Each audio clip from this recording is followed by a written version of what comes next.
Ampuliriza ebimu ku bitundu ebisinga okulima ebinyeebwa mu Uganda West Nile babirima era babadde babirima emyaka n'emyaka. Be basinga n'okukola odi then mu mambuka ga Uganda n'eno saidi y'ene Kasese balimi ba binyoobwa nnyo. Ffe wano tuli bali baabyo naddala ng'embeera mbi.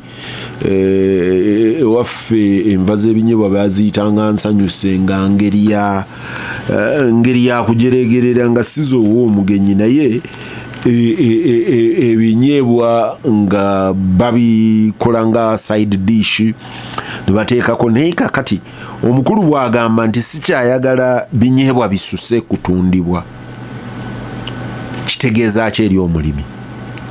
Kitegeeza ki eri omusuubuzi abiyina olwaleero mu store?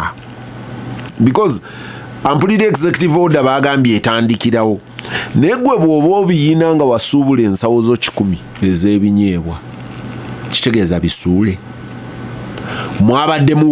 Temwabaddemu windo ega nti okuva luli ne luli, kitegeeza mbagirawo abiyinamu owino kati bwe bamusanga nabyo bakwata mukwate.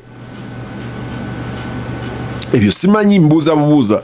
Poliisi kati yafunye order nti gwe bwe bakusanga nabyo mu dduuka ewuwo olwaleero bakwata bikwate. Kitegeeza ki eri omukyala ow'ekibbo nina atera okunguza ebinyeebwa ebisiike enaggulu? Oyo omukyala w'ekibbo naye atunda ebinyeebwa by'ebisiike, naye kaakati ali mu kuzza musango.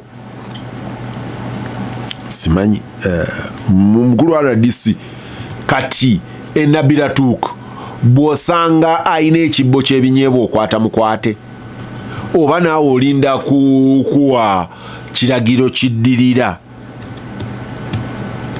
Ampuliriza, twogera ku ekonome y'abantu. Omusajja ayina ennimiro yabadde asharinga, bakuyita ku sharinga binyeebwa excuse me, nti essaawa eno ali out of employment. Abadde abisuubula okuva e Tanzania, kubanga ebinyeebwa ebiwerako wano ku katale naddala ebinene biva Tanzania.